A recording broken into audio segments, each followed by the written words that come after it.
Bueno, pues ya estamos en este peculiar adosado, ya veréis por qué es peculiar, por cantidad de terrazas y distribución y metros que tiene. Vamos a empezar por el principio, como siempre. Mira, nada más entrar a este recibidor, aquí ya nos da una puerta directamente al garaje, ¿vale? Aquí capacidad para un coche. Y ahora vamos a continuar.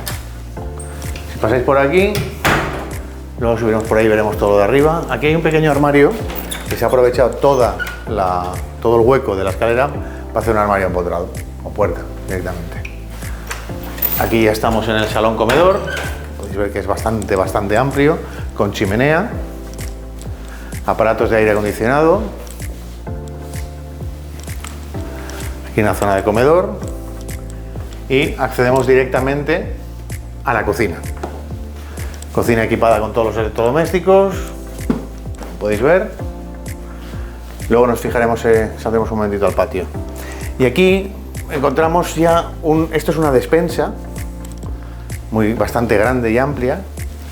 Y aquí tenemos un cuarto de baño completo, con plato de ducha a la izquierda.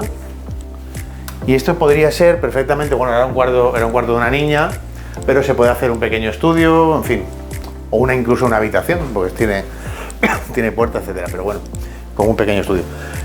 Esto es el patio que tiene interior, bastante amplio, se puede comer aquí perfectamente, de sobra.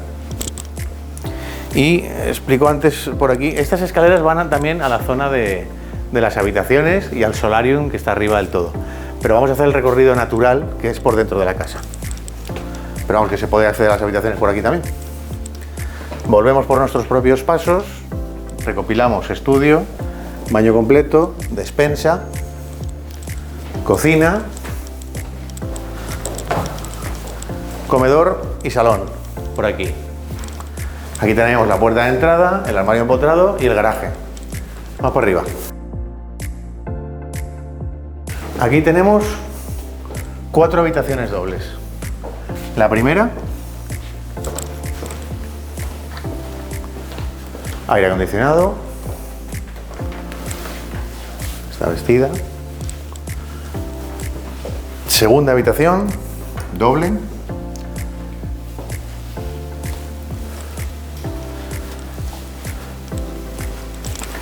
Tercera habitación, doble.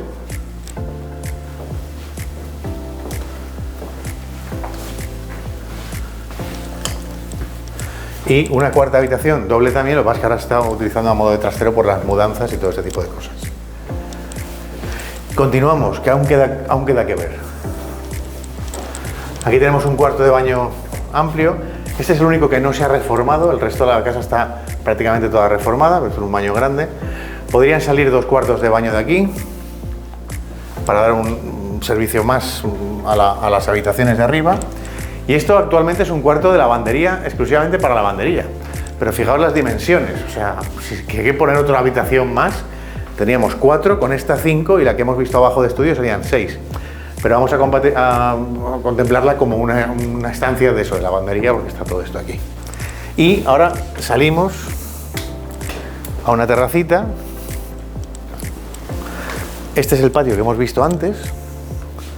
Ahí está la cocina, el estudio que he nombrado antes, justo aquí debajo de mí. Ahí está el salón comedor, ¿vale? Y aquí hay una zona de barbacoa. Y, por último, ahora vamos a la zona de solarium. Bueno, como os decía, toda la vivienda está reformada, faltan algún detalle como ese baño y, por ejemplo, el suelo de esta última terraza. Mencionar una cosa más. Aquí también, esto de aquí enfrente es un trastero, que más o menos no lo abro, pero ya veis la capacidad de tamaño que tiene.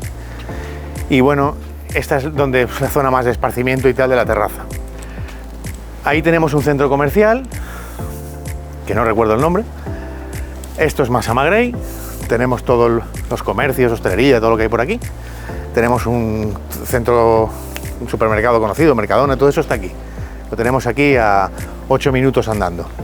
Y bueno, este es el inmueble, ¿vale? Entonces vamos a terminar como siempre acabamos, intentando conjugar lo mejor posible el IPZ, el inmueble, el precio de la zona. Tenemos un inmueble de unos 170 metros construidos, yo creo que algo más por las terrazas, pues son privativas, lógicamente. Tenemos 4 dormitorios dobles con posibilidad de 5 y posibilidad de 6, contando el estudio de abajo. Es decir, un salón comedor grande, con chimenea, un comedor, en fin, un inmueble bastante atractivo respecto a metro y tal para una gran familia o para lo que se tercie. Respecto al precio, estamos muy acorde a la zona y al metro cuadrado de la zona, perdón. Ahí tenemos el mar, podemos llegar a la playa en 10 minutos en coche, también. Entonces el precio es bastante acorde a lo que estamos pisando. Y la zona, como os comentaba, estamos a 15 minutos de Valencia, a 10 minutos del mar, tenemos Sagunto al norte, Valencia al sur, es decir, estamos muy bien comunicados, por lo tanto es una buena zona para poder vivir como residencial. Es decir, si conjugamos el inmueble, el precio de la zona, tenemos una muy buena compra como residencial o incluso como inversión, ¿de acuerdo? Así que sin más, nos vemos al siguiente. ¡Chao!